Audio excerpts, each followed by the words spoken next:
Yes, indeed. Welcome back. My name is Ivan Vixamar. Most people just call me Vix. And I want to say thank you for tapping into my podcast called The Lunch Table with Vix. Now, the idea behind this podcast is very simple. I wanted to create a platform that brought people to the table to have real conversations that will impact the masses. So, I got another fire episode for y'all. I got a guest, a dope guest, a guy that I've been knowing for we go way back, and by way back I mean 2 years. I've been knowing this guy for 2 years. We went and did a summer camp together, so I physically only seen him for 2 months, but it was like every day religiously for 2 months. So we got really close, and we just been friends ever since. So without further ado, I want to introduce my boy Parker. Parker, say what's up to the people. Hey, what's up? What's up, Vix? It's nice to be here. Happy to be here. You Yeah. do you want to Uh, introduce yourself? I know you're not big on yeah. social media, so you probably don't want to shout your social media out, Not too but many handles to give out. I don't think anybody's interested in following me on Twitter. Um, but yeah, I'm Parker. I'm from the West Coast. I'm from Oregon. I went to school in Northern California at Humboldt State, from a tiny town way up in Northern Oregon, just south of Washington. Like, I can see Washington from my house. Like, cold Pacific Northwest. Got hit real hard with ice storms last week. Had like a foot of snow on my house. It's nothing like where you're at in Florida. Not a damn thing like where you're at in Florida. have you been to Florida before? I've not been to Florida. The only time I've been to the East Coast is when I met you at that camp, and I did not do the humidity. We did not agree. The humidity in me, That I can agree with that. The humidity on the East Coast is unreal, and I feel like you didn't ridiculous. get a good experience because you were in Pennsylvania in the mountains in the middle of nowhere. That's not like a Yeah, great determining factor of the East Coast. So that's we got to fair. get That's fair. you. I could give it another shot. Yeah, we got to get you down to Florida. But without further Yeah, ado, I got a funny story. Well, it's funny to me of how yeah. me and Let's hear Parker it. met because I don't even think Parker probably is the type of person where he remembers this stuff, but I do. I definitely remember the first time that first time you addressed me. First few days you addressed me, it was not by my name. I know that. I know. I know that much. so, so what did I call you the first time I met you? I believe what you said was, "Hey, Swaggy." Swaggy. I didn't know this man's name for the first 2 weeks of camp. I just called him Swaggy, and I'm gonna explain. So the first time I laid eyes on Parker, and it sounds sus, but the first time I laid eyes on this beautiful human being, I'm like, yo, this dude's like, I don't think he know how swaggy he is. And it was like that swag where you wasn't trying. Like I could tell you was just being you. Like you wasn't trying to like dress cool or to like look cool or stand cool. You just naturally had it. And I remember you were wearing this olive green hoodie and this Adidas like khaki hat. And I'm like, yo, that boy's swaggy. Like he about to pull hella fees. And if you don't know what fees are, it just means a female. I call them fees. So I'm like, yo, he about to pull all the fees at camp. And for y'all that don't know, I play football, so I'm a big football guy. So we're throwing around the football, and I see Parker just kind of standing like on like the outskirts. So I like to get people involved. So I see Parker, so I'm like, "Yo!" and I just launched the football, and I overthrew him. I'm not gonna lie. And when I tell you this man had like cat-like reflexes, jumped up and snagged it with one hand, I'm like, "Whoa, this ain't your normal white boy. This man just turned into like a transformer." Like I'm like, "Yo, like, this ain't the average white guy." I'm like, "This dude is different." So, I didn't know his name, I'm terrible with names. So, I'm like, "Yo, what's your name?" Obviously, he tells me his name. He tells me, I forget 2 seconds later, and I'm just like, "Yo, Swaggy." And for the next, like, 2 weeks, I didn't know his name, so I just would address him as Swaggy. And, most people, if they didn't like a nickname, they would correct you and be like, "Hey, my name's Parker." Like, Parker. But this man would just answer the Swaggy. So I'm like, I'm not gonna stop calling you Swaggy. So every time I would see him, I'd be like, yo, Swaggy. And he would turn around. So I'm like, obviously, he's feeling this amazing nickname. So then he's just been Swaggy ever No, since. I call him Parker that's now, though. hilarious. That's hilarious because I remember when you first said it and I was like, this don't make no damn sense. Like I wore I got one good outfit and this man was like, hey, you know what? We riding with it. And then I remember Yeah. like we're like halfway through camp and you're like, yeah, I'm gonna be honest with you, I just did not know your name. And I was like, that makes a lot of sense. Like that makes so much sense. This checks out for sure. That's hilarious. Yeah. So, Hey, got my dog Parker on the podcast today, and I want to say thank you again for y'all tapping in, taking a seat with me and Parker at the lunch table, and we gonna get right into it. You know, at the lunch table, my transition game is terrible, so we just gonna hop into the first topic and see where it takes us. So Parker, being a white male, as I said in my story, it is Black History Month. It is February where we're when we're recording this. And for me, Black History this month was a little different for me because I took pride in trying to educate myself on Black history.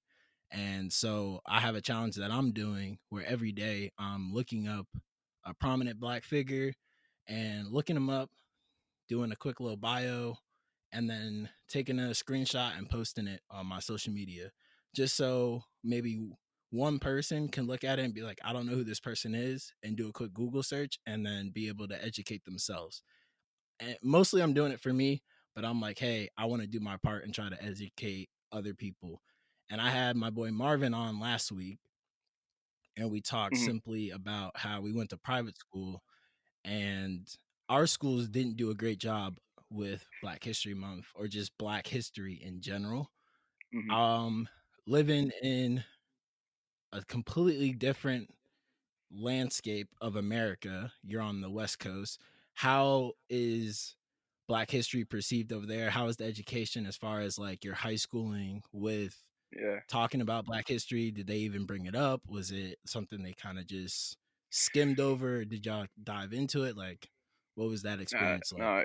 it's weird because like so I live an hour outside of Portland, and this region of the U.S. is definitely seen as like a very progressive and like liberal region. I feel like from like the rest of the nation. That's my understanding anyway from like my social media and whatnot. But it's crazy because like Portland is so progressive, but Oregon as a state has one of the gnarliest histories like with African American and Black people of like any state. I mean, there's some gnarly histories, but like especially in like recent history, like the racism, the institutional racism that exists in Oregon, not currently as much, but there's some hangover from it for sure. But like, I mean, 80 years ago was gnarly, gnarly stuff though. Just like that's why Oregon's so white. That's why Portland's one of the whitest major cities in the nation is because there's just some gnarly institutionalized racism that people just like totally forget about because they don't teach it. They definitely don't teach it here. And I mean, if they don't teach it here, where are they going to teach it, right? But if you Google it, I mean, you read for 5 minutes and you're like, oh damn, this is awful. And like in school, we didn't really learn much about any Black history. I mean, I had teachers that like would like be like, yeah, the Civil War was kind of about states' rights. Like it was kind of about slavery, kind of about states' rights. And it was like I get into middle school and high school, start like being an independent thinker, and I was like, oh, so that was sus. Like y'all were trying to lead me astray. Uh, and like I didn't. I mean, there was like I think three Black people in my whole high school of 1,200 kids, and like Were just you didn't. friends with any of the three?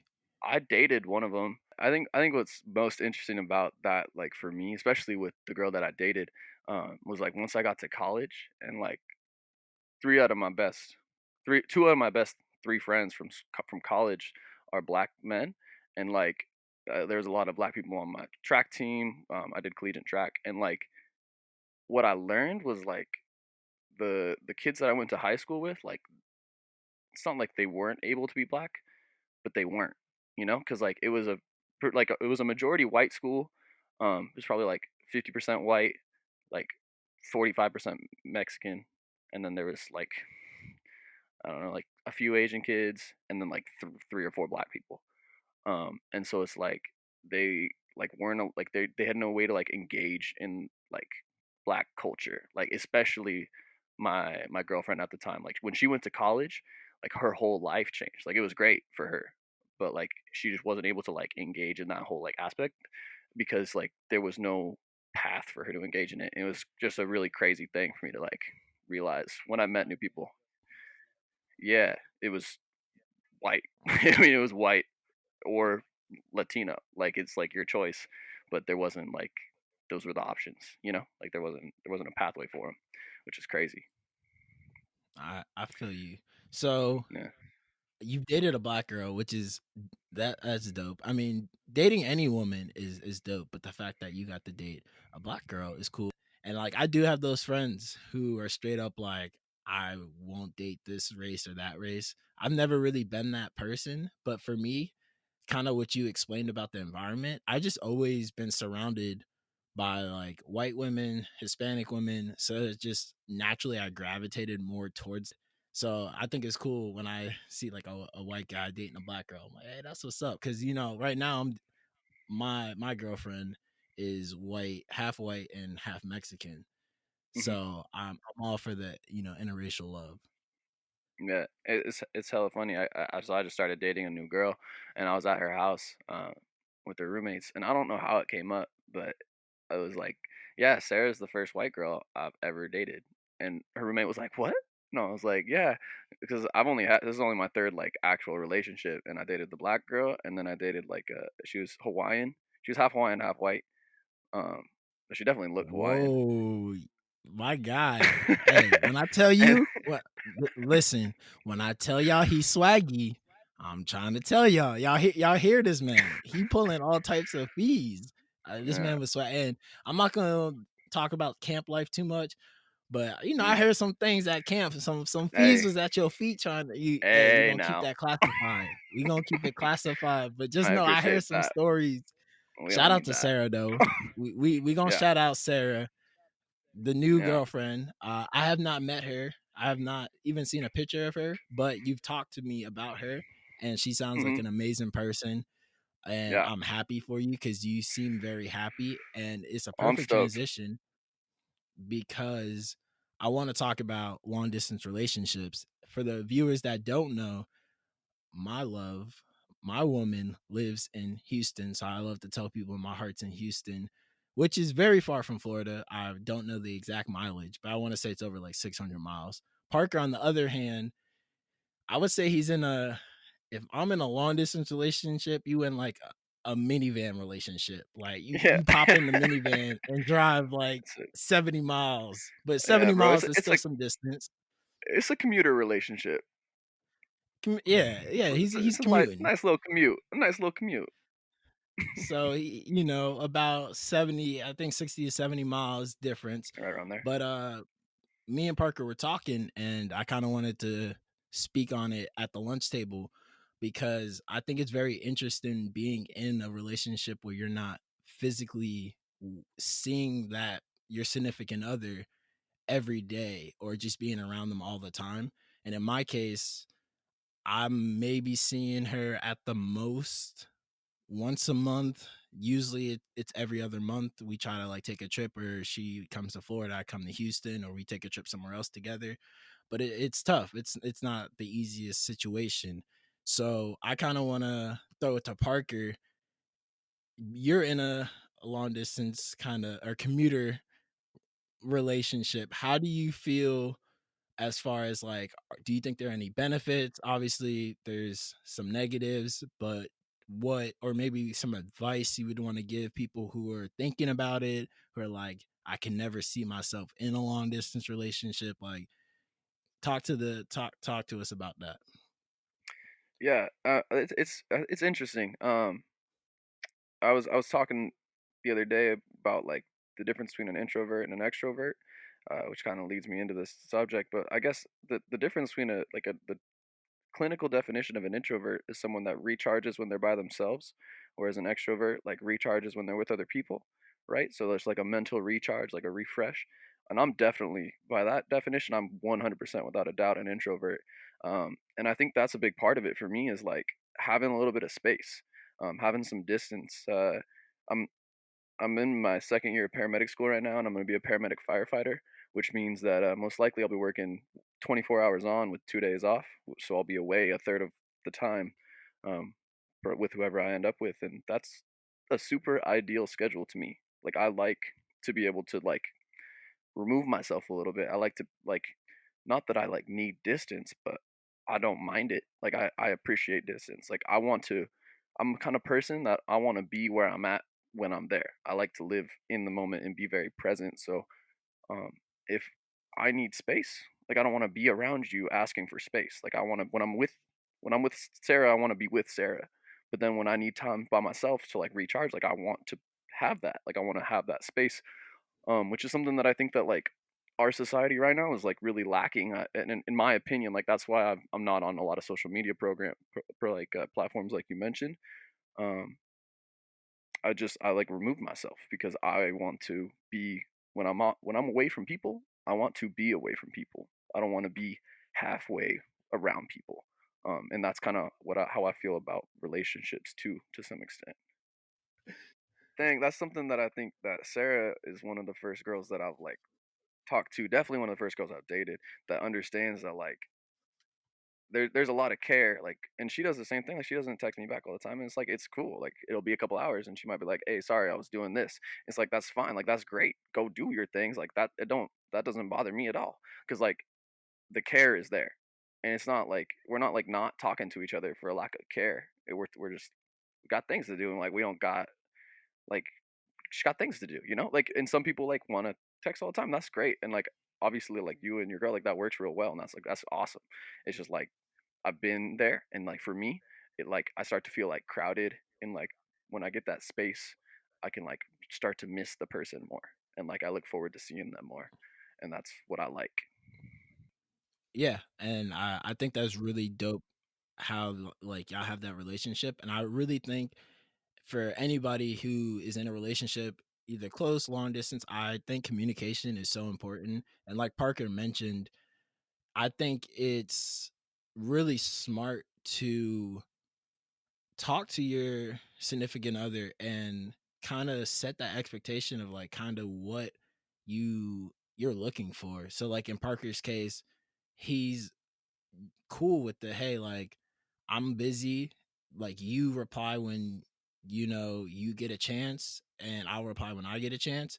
He makes that known early because I feel like what happens in relationships sometimes is the expectation is, well, when I text you, like, why are you not responding back to me? And now that person is gonna feel some type of way because we're human. So we all sometimes take things out of context, or we'll, take things like personal when they're not. And I think when you have that open line of communication and that person knows, like, hey, like I care about you, I love you, but I got my own stuff going on, I'm busy and I'm doing this and that. And I think when you can communicate that, they'll understand, opposed to like feeling like, well, like he's just blowing me off, or he's just, you know what I'm saying? Where like the expectation's already set that, like, hey, like we're gonna have our time in the morning.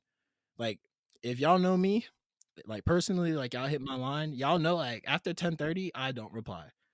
Like you'll be very lucky for me to send you a snap, a text, something, because for me, like 10:30, like that's time with Jess. So I'm either on FaceTime, we're texting, like we're communicating some way, some fashion, and I leave that time for her. You know what I mean? So like that expectation's already known that like at this certain time, like it's her time. You know what I'm saying? So I think having that open line of communication where you're like, hey, like this is my schedule, this is what I'm doing, and allowing them to understand that will help a lot. And I'm not no relationship guru. I got a lot of work to do, trust me. But I Oh, we just think all do. for me, it's helped me a lot. Well, you swaggy, so I don't Hey, know if you got if any you aren't relationship interested in problems. working on it, then don't participate. That's how I feel. There's no one's getting in Okay. a relationship and it's like, oh, it's freaking sweet. Like, no, that don't happen like that. Like, relationships are work, but like they shouldn't be too much work. That's my perspective, I guess. Like, if you're Uh, not working, then like you're not getting better for your partner. So it should be work a little bit. It should be more fun than it's work, but nah, I feel that. You definitely Yeah, hit it on the head. You gotta put in some type of effort, and I definitely gotta think put it in has that to come effort. from both sides. You gotta put Uh, in that effort. Alright. Alright, go ahead. You was gonna say something else? I was gonna ask you. So I mean, Jess out in Houston. What's Houston like? I was just recently up there for Valentine's, weekend, and it was freezing, and I think that snowstorm hit, I wanna say, was it, like, Monday?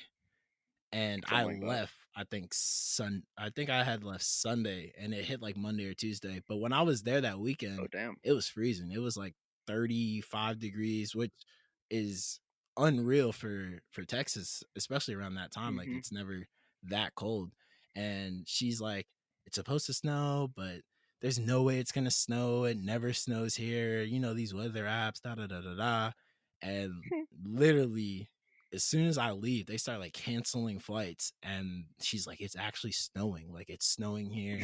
And then obviously you get on the news and you start hearing like all this crazy. Like I saw a video of somebody like roof caved in or like because of like the pipes burst and now it's cold and they house flooded. And I just see all these like crazy stories, which Parker so nicely transitioned into another topic I want to talk about because this man, Ted Cruz, like I think is his name Ted Cruz? His name's Is Ted that is Cruz. that the senator's name? Yeah. Ted Cruz? Okay. So I'm at work. My boy, shout out to Mitch, he sends me a screenshot and I have no idea like the context behind it. I just see the a screenshot and it's like a meme and it's like when your state is freezing cold and Ted Cruz goes to Cancun. So like my first thought is like Ted Cruz, who like it sounds familiar, like I don't really know who this is. Let me look it up. So I look it up, it says he's like the senator of Texas. And I think senators, I'm pretty sure there's two for each state. Am I Yes, sir. correct? Yes, sir. It's my government Yep, you nailed it. class payoff. Private school. Okay. Private school really So did you good. in my head, shout out WA, shout out to my history and government teacher. So in my head, initially, I'm like, what's the big deal? Like this man is going to Cancun. Like, okay, like you're making a bigger deal in it. And then I like start to like search and look it up and I'm like, oh, okay, like I see how this is a terrible look. Now, I'm a big fan of like not looking or not watching certain things before you form your own opinion because like CNN, Fox News, they're very influential. So you start watching it, you'll just kind of believe whatever they're spitting out to you. So I'm like, all right, let me form my own opinion before I start like really diving into it. And my initial thought, and it might be a little controversial, but my initial thought was like what can this man do that he can't do from Mexico? Because in my head, I'm like, this man isn't going to be out here rescuing people from the water. This man isn't going to like physically do anything for these people. I mean, I feel like the governor's usually the face. And like I said, I could be completely off. But in my head, I'm like, all right, when I think of a state, you normally think of the governor being like the face of that state. Like in Florida, I know who the governor is. I have no idea who our senator is. I know who the governor of Florida is because he's the face of the state. He's the one talking about the vaccines and all this. Like he's the one that's running the show. So in my head, I'm like, okay, now if it was the governor that went to Mexico to Cancun, I'd be like, I don't know, that's a little something. But I'm like, this man's a senator. Like the way he would help is just like by using his resources and I'm like all that he can do from the beach, like sending emails, calling people, like he can do that from a beach. Because I had the same thought. Because if you don't think that, then you're not critically thinking. Then you're just watching CNN, and it's just like, because what is he supposed to do, right? What is he supposed to do? And then I looked around a little bit, and you know who AOC is? The I do not. Okay, Alexandria Ocasio Cortez. She is a House rep from New York. Um, and so she's a congresswoman, and she raised $2 million online through like funding and stuff for Texas. I think she's specifically given it to Houston. Um, and so like that, I like saw that, and I'm like, huh, interesting. And like I haven't seen Ted Cruz do anything similar to that. And so that's kind of one thing for me that was kind of like, well, that's I mean, a little strange to go on vacation, um, instead of like fundraising or like putting pressure on like federal agencies to bring aid or like some there's just seems like a few things that he could do. Another thing for me was like the trip was not planned. Like they planned that trip like within 24 hours of taking it. And so that's a little weird. Like if he wants to send his family out, get that, but like you should probably ride with your state. You should That's a little strange for me cuz here's an analogy. Here's an analogy I thought of, right? So you're a big sports guy, I'm a big sports guy. Let's say high school football team, right? You're getting blown out. It's 52-7. And it's not the defense's fault. Defense been playing hard. Offense just can't stay on the field, right? What's the defense supposed to do when their offense can't stay on the field? They're tired. They're just getting beat, you know. And 8 minutes left in the fourth, and your offensive coordinator just leaves. You just said, "Game's over. I'm gonna go," because nothing the man can do, right? I mean, his offense got beat. The game's gonna he's gonna lose the game. He can just all he can do is stand on the sideline and wait out the clock. And in my like eyes, that's what Ted Cruz did. We're like, yeah, Talk to me nice. Talk that's a good analogy. like I Talk to me nice now. That's a good analogy. I get it. Like, what was he supposed to do? He's not gonna put on pads. He's not gonna go change the game. But you're gonna just leave your team with 8 minutes left in the fourth of a blowout? Like, bro, be there. Do something. Like talk to him. Talk to Okay. your quarterback. Get 21 points on the board. Do something. You know? I I get you. And I'm not gonna lie, Parker, you need to be on CNN because that was good, bro. Like that was good. That was it made sense. You hit it on the head. My okay, so I'll say this. I don't have a problem with him taking the trip. I have a problem with how he reacted to it. So for me, his his whole theory of like he took the trip. Now I didn't know it was a last minute trip. I assumed this was like a trip that had already been planned because the way they're making it seem on CNN, and I only watched a little bit of it, was he was going to drop off his daughters in Mexico. That was like how they spun it. Like he was supposed to be going to drop off his daughters. So my initial thought was like, okay, if you were dropping off your one, you're a senator. I'm sure you have people that work for you that could like assure your daughter's safety to make sure that they got where they needed to go safely. So I think it's a little bit of a stretch, but he wanted to drop his daughter off. How can I blame this man for wanting to drop his daughters off in Mexico? First of all, I don't know why he's sending his daughters to Mexico, but hey, his daughters want to go to Mexico. He wants to be a good dad and personally take them to Mexico. Fine. Live with that. Don't now all of a sudden because you're in Mexico, you get caught on camera, you're trying to like backpedal this and like try to make it seem like it's not what it is. Like if you thought you were in the right, I would have stayed my ass in Mexico because I believe I read somewhere that he like came back on a flight early. He was supposed to stay till like Saturday and he like came back early. If it was me and I feel like I'm in the right and I know that, hey, I'm dropping my daughters off in Mexico and like this is my plan, this is what I wanted to do, I would have stayed and I would have stood my ground. And I would have stayed in Mexico and I would have sipped on a daiquiri and I would have did what I could do for my people in Houston in Texas or wherever. Yeah, it was Texas.